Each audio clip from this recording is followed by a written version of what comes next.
प्यारे बच्चों, अभी तक हम लोगों ने अपवर्तन की घटना में प्रकाश किरणों के अपवर्तन तथा उसके नियम के बारे में पढ़ा। आज हम अपवर्तन पर आधारित कुछ घटनाएं, जैसे इसमें क्रांतिक कोण का मान तथा पूर्ण आंतरिक परावर्तन की घटना के बारे में अध्ययन करेंगे। तो सबसे पहले आज हम लोग क्रांतिक कोण के बारे में अध्ययन करेंगे, क्रिटिकल एंगल।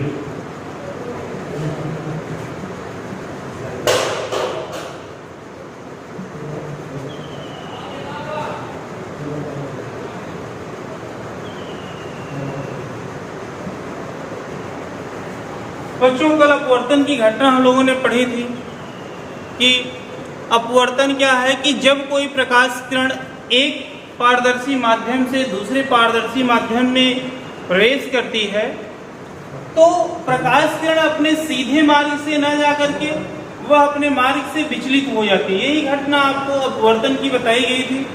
और अपवर्तन की घटना में बताया गया कि जब कोई प्रकाश किरण किसी विरल माध्यम से सघन माध्यम में प्रवेश करती है तो विरल माध्यम से सघन माध्यम में प्रवेश करने पर प्रकाश किरण अभिलंब की ओर झुक जाती है। और यदि कोई प्रकाश किरण सघन से विरल में जाती है तो वह प्रकाश किरण जो है अभिलंब से दूर हट जाती है। तो इसके लिए अगर हम मान लिया एक माध्यम जिसका अपवर्तनांक n1 तथा दूसरा माध्यम जिसका अपवर्तनांक n2 है, इसमें कोई आपतित प्रकाश किरण आपतन कोण I पर आपतित हो रही है। ये अभिलंब n' अभिलंब तथा आपतित किरण के बीच ये बना कोण आपका कह रहा है क्या? आपतन कोण। आइए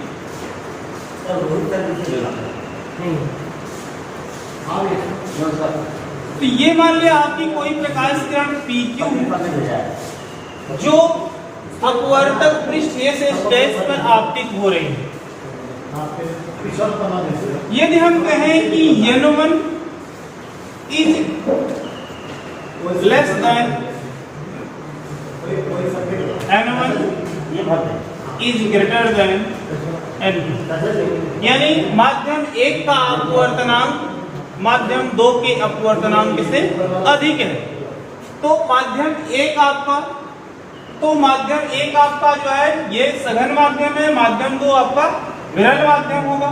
तो जब यहाँ से प्रकाश किरण आएगी माध्यम 1 से चल करके दूसरे में प्रवेश करेगी तो प्रवेश के दौरान यह जो है अपने मार्ग से सीधे ऐसे न जा करके यह जो है अभिलंब से दूर हट जाती है। मान लिया ये QR डायरेक्शन में निर्गत हो, तो ये अपवर्तित किरण आपकी जो है QR डायरेक्शन में विचलित हो गई।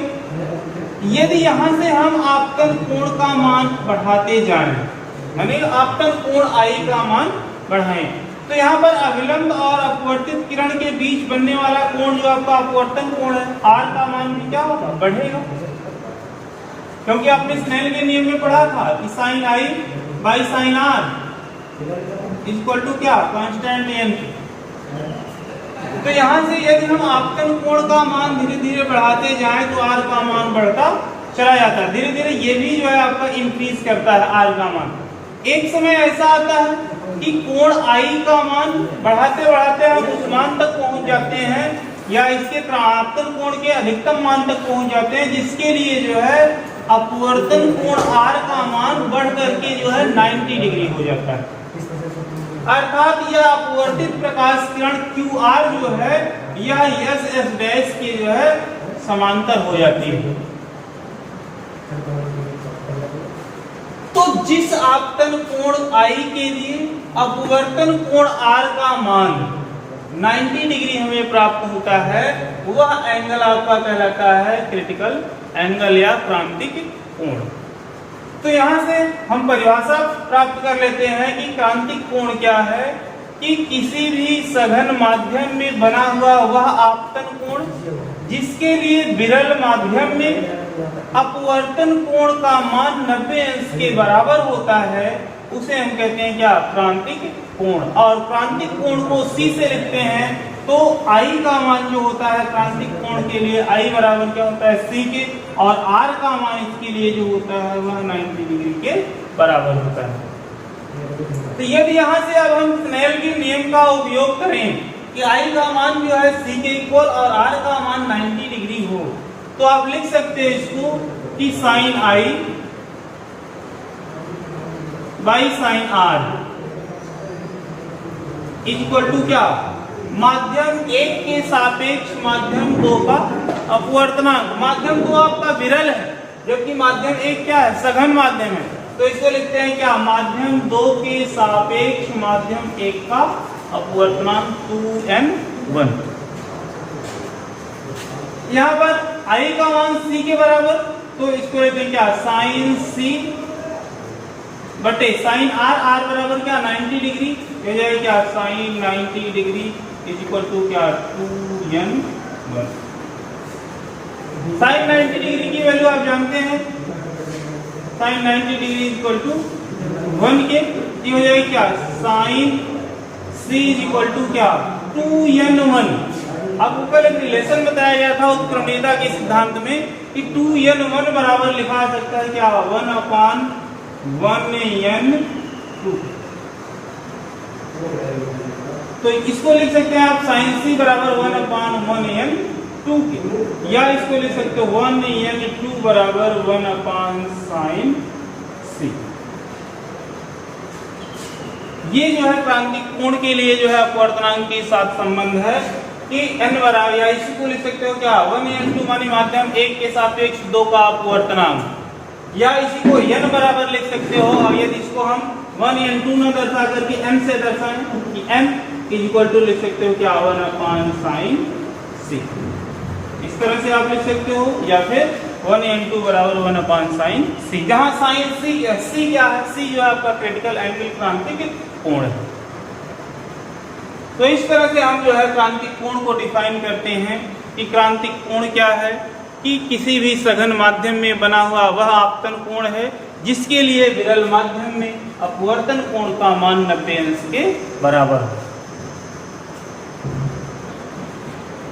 बच्चों, यदि अब हम क्रांतिक कोण आई का मान सी के इक्वल आपने देखा, इसके लिए जो है आर का मान 90 डिग्री है। अगर अब और अधिक हम इससे कोण का मान बढ़ाएं, आई का मान जो है सी से और अधिक कर दे, तो इसके लिए जब आई का मान सी से थोड़ा सा भी और आप बढ़ाओगे, अब प्रकाश किरण जो है एस डैश के पैरेलल है। अब इससे थोड़ा सा भी और अधिक आप कोण का मान आई का मान बढ़ाओगे या सी का मान बढ़ाओगे, तो यह प्रकाश किरण जो है इस पृष्ठ के समांतर है, और ज्यों ही आप थोड़ा सा एंगल बढ़ाओगे यह प्रकाश किरण दूसरे माध्यम में न जा करके यह जो है पहले ही माध्यम में जो है पुनः वापस लौट आती है, जिसमें संपूर्ण प्रकाश की ऊर्जा जो होती है उसी रूप में जो है पहले माध्यम में वापस आती है, अर्थात इसमें ऊर्जा का ह्रास बिल्कुल नहीं होता है।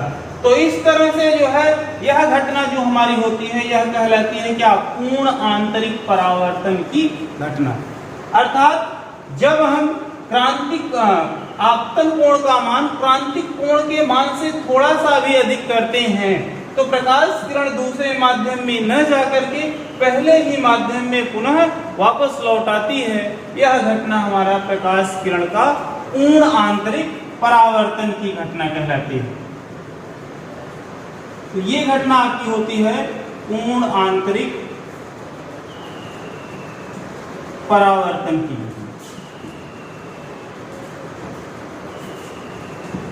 तो यहां से दो चीजें आपको मिली, क्रांतिक कोण की घटनाएं क्या हैं और पूर्ण आंतरिक परावर्तन की घटना क्या है। तो यहां से क्रांतिक कोण आपको दिखाया गया कि अपवर्तनांक n का मान जो होता है वह sin c के 1/sin c के इक्वल, जहां c क्या है, क्रिटिकल एंगल क्रांतिक कोण है। और अगर हम क्रांतिक कोण से थोड़ा सा भी आपतन कोण का मान बढ़ाएं, तो इसके लिए जो है प्रकाश किरण उसी माध्यम में पुनः जो है वापस लौट आती है। यह घटना आपकी कहलाती है क्या, पूर्ण आंतरिक परावर्तन की घटना। इसमें प्रकाश किरण में ऊर्जा का ह्रास नहीं होता है, अर्थात जितनी ऊर्जा के साथ कोई भी प्रकाश किरण आती है संपूर्ण ऊर्जा के साथ उसी माध्यम में वापस लौट जाती है। अब पूर्ण आंतरिक परावर्तन की घटनाओं पर आधारित विभिन्न उदाहरण आपको दिए गए हैं। जैसे आपने देखा होगा कि अगर कोई कांच है, चटक जाता है, टूट जाता है, यानी उसमें दरारें आ जाती हैं, तो आपको अत्यधिक चमकता हुआ दिखाई देता है। तो कोई भी कांच में दरार आ जाने के पश्चात वो आपको अत्यधिक चमकता हुआ, या वो दरारें जो होती हैं अत्यधिक चमकती हुई दिखाई देती हैं। या फिर जो आपने देखा होगा कि जल में कोई परख नली रखी गई है, परख नली जो है तिरछी दिखाई देती है आपको। तो इस तरह के विभिन्न प्रकार की घटनाएं हैं जो आपको जो है पूर्ण आंतरिक परावर्तन पर आधारित होने के कारण आपको भ्रमित करती रहती हैं, या आपको जो है विभिन्न रूपों में दिखाई देती हैं। पूर्ण आंतरिक परावर्तन की घटना पर हम कुछ उदाहरण देखते हैं। जैसे पहला आपका प्रकाशिक तंतु के बारे में, ऑप्टिकल फाइबर। इसमें जो है धातु की एक पतली नली होती है, जिसके ऊपर जो है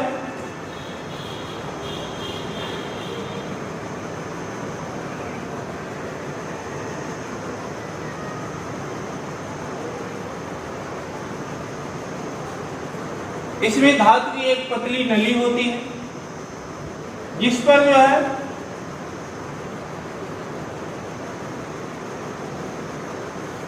किसी पदार्थ का लेप लगा दिया जाता है। तो इसमें धातु की एक पतली लंबी नली होती है, जिसका डायमीटर जो होता है वो 10⁻⁴ मीटर की कोटि का होता है। इस पाइप पर लगभग 1.5 अपवर्तनांक के पदार्थ का लेप लगा दिया जाता है। इसकी भीतरी सतह पर इससे उच्च अपवर्तनांक का पदार्थ लेपित किया जाता है, जिससे इसे चलने वाली जो प्रकाश किरणें हैं वो धातु की सतह पर पड़ती हैं, और यहाँ से ये पूर्ण आंतरिक परावर्तित होकर के इसके दूसरे पृष्ठ पर पहुंचते हैं, तथा ये जो है इसके दूसरे पृष्ठ पर पहुंचने के पश्चात पुनः जो है यहाँ से पूर्ण आंतरिक परावर्तित होती हैं, और इस तरह से बार बार पूर्ण आंतरिक परावर्तन की घटना के द्वारा ये प्रकाश किरणें जो है एक सिरे से चल करके इसके दूसरे सिरे तक पहुंचते हैं। तो इसमें जो है प्रकाश किरणें एक सिरे से दूसरे सिरे तक पहुंचते हैं। इसमें ऊर्जा का ह्रास जो होता है वो नगण्य के बराबर होता है, अर्थात इसमें जो है ऊर्जा ह्रास न के बराबर होता है, जिसके कारण जितनी ऊर्जा के साथ ये प्रकाश किरणें एक स्थान से दूसरे स्थान तक भेजी जानी होती हैं, संपूर्ण ऊर्जा के साथ एक सिरे से दूसरे सिरे तक आसानी से पहुंच जाती हैं। इनका उपयोग हम ट्रांसड्यूसर के रूप में, अर्थात संकेतों को जो है एक स्थान से दूसरे स्थान तक भेजने के लिए,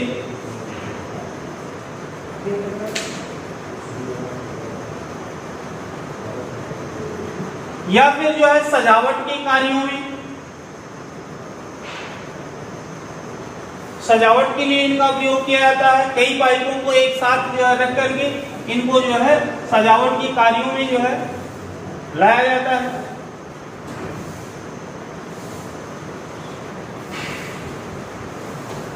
इनके द्वारा जो है हम विद्युत सिग्नलों को एक स्थान से दूसरे स्थान तक आसानी से भेज सकते हैं। तो इनका उपयोग जो है प्रकाशिक तंतुओं का हम जो है इस तरह से करते हैं, ट्रांसड्यूसर के रूप में सिग्नलों को जो है एक स्थान से दूसरे स्थान तक भेजने में, या फिर सजावट के कार्यों में, या फिर जो है विद्युत सिग्नलों को भेजने के रूप में भेजने के लिए इनका उपयोग किया जाता है। तो इस तरह से पूर्ण आंतरिक परावर्तन की घटना पर ये जो आपका आधारित प्रकाशिक तंतु है, ऑप्टिकल फाइबर है, इसका उपयोग जो है हम विभिन्न स्थानों पर जो है करते हैं। इसी तरह से दूसरी घटना आपकी है, जैसे रेगिस्तानी प्रदेशों में मरीचिकाओं का बनना। हो जाएगा सर, बाद में आप बाकी चीजें कंप्लीट करेंगे। रेगिस्तानी प्रदेशों में मरीचिकाओं का बनना, जैसे मान लिया जाए कि अगर ये आपका धरातल है, पृथ्वी तल है,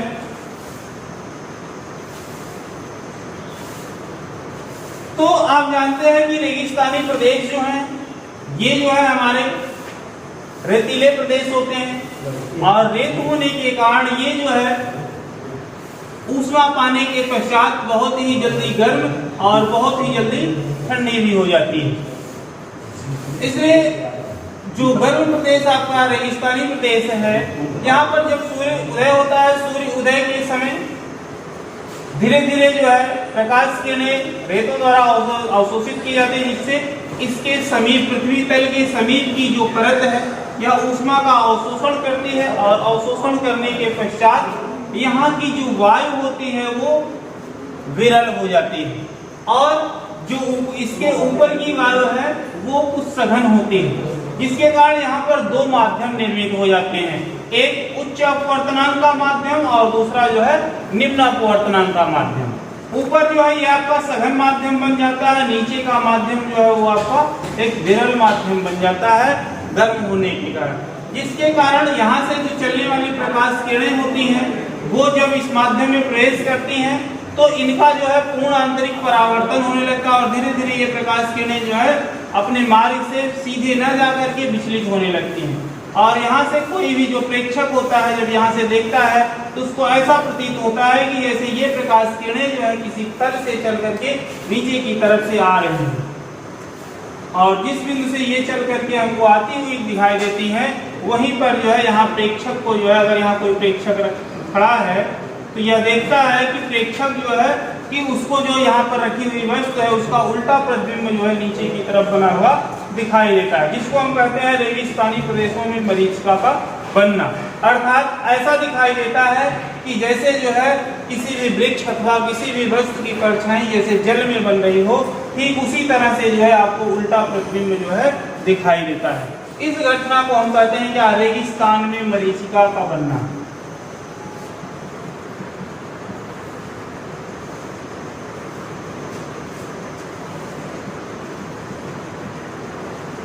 ठीक इसी तरह से ठंडे प्रदेशों में मरीचिकाएं बनती हैं। या फिर आपने पढ़ा हीरे का चमकना, जैसे आप देखते हैं कि हीरा जो है अत्यधिक चमकीला आपको दिखाई देता है, तो हीरा जो है इसका जो हीरा है इसके लिए जो है हम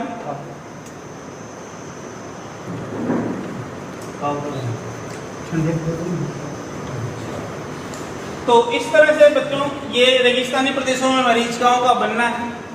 इसी तरह से विभिन्न घटनाएं आप देखते हैं, जैसे कांच में पड़ी दरारों का चमकना।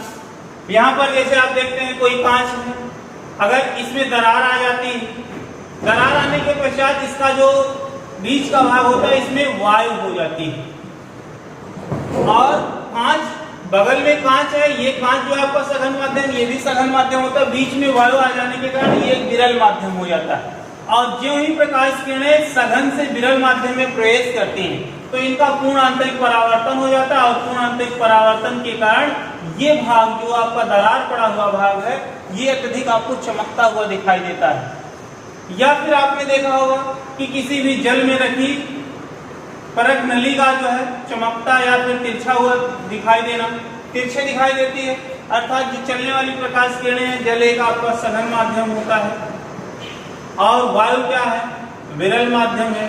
तो जब प्रकाश किरणें किसी सघन माध्यम से विरल माध्यम में प्रवेश करती हैं तो ये अपने सीधे मार्ग से न जाकर के क्या होते हैं, अपने मार्ग से विचलित हो जाती हैं और जितना विचलित होकर के ये हमारी आंखों पर पड़ती हैं वही जो है उतना हमको तिरछा ये भाग दिखाई देता है किसी भी परख नली का। या आप देखे होंगे कि किसी भी जल में या किसी बर्तन की तली में जो है कोई रखा हुआ कॉइन है, सिक्का है, तो इसका जो है कुछ उभरा हुआ भाग दिखाई, मतलब ऊपर उठा हुआ दिखाई देता है। तो इस तरह से जो है ये विभिन्न प्रकार की घटनाएं हैं जो पूर्ण आंतरिक परावर्तन की घटना पर जो है आधारित हैं या अपवर्तन की घटनाओं पर आधारित होती हैं। तो इस तरह से जो है विभिन्न घटनाएं आप देखते हैं, हीरे का चमकना है, तो ये आपका जो है पूर्ण आंतरिक परावर्तन से संबंधित था। बाकी शेष चीजें अब जो है अगले वीडियो में आप देखेंगे।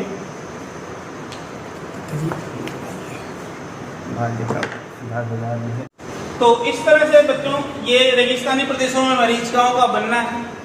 इसी तरह से विभिन्न घटनाएं आप देखते हैं, जैसे कांच में पड़ी दरारों का चमकना। यहाँ पर जैसे आप देखते हैं कोई कांच है, अगर इसमें दरार आ जाती है दरार आने के पश्चात इसका जो बीच का भाग होता है इसमें वायु हो जाती है। और कांच, बगल में कांच है, ये कांच जो है आपका सघन माध्यम, ये भी सघन माध्यम होता है, बीच में वायु आ जाने के कारण ये एक विरल माध्यम हो जाता है। और ज्यों ही प्रकाश किरणें सघन से विरल माध्यम में प्रवेश करती हैं तो इनका पूर्ण आंतरिक परावर्तन हो जाता है, और पूर्ण आंतरिक परावर्तन के कारण ये भाग जो आपका दरार पड़ा हुआ भाग है ये अत्यधिक आपको चमकता हुआ दिखाई देता है। या फिर आपने देखा होगा कि किसी भी जल में रखी परख नली का जो है चमकता या फिर तिरछा हुआ दिखाई देना, तिरछे दिखाई देती है, अर्थात जो चलने वाली प्रकाश किरणें हैं, जल एक आपका सघन माध्यम होता है और वायु क्या है, विरल माध्यम है। तो जब प्रकाश किरणें किसी सघन माध्यम से विरल माध्यम में प्रवेश करती हैं तो ये अपने सीधे मार्ग से न जाकर के क्या होती हैं, अपने मार्ग से विचलित हो जाती हैं, और जितना विचलित होकर के ये हमारी आंखों पर पड़ती हैं वही जो है उतना हमको तिरछा ये भाग दिखाई देता है किसी भी परख नली का। या आप देखे होंगे कि किसी भी जल में या किसी बर्तन की तली में जो है कोई रखा हुआ कॉइन है, सिक्का है, तो इसका जो है कुछ उभरा हुआ भाग दिखाई, मतलब ऊपर उठा हुआ दिखाई देता है। तो इस तरह से जो है ये विभिन्न प्रकार की घटनाएं हैं जो पूर्ण आंतरिक परावर्तन की घटना पर जो है आधारित हैं या अपवर्तन की घटनाओं पर आधारित होती हैं। तो इस तरह से जो है विभिन्न घटनाएं आप देखते हैं, हीरे का चमकना है, तो ये आपका जो है पूर्ण आंतरिक परावर्तन से संबंधित था। बाकी शेष चीजें अब जो है अगले वीडियो में आप देखेंगे।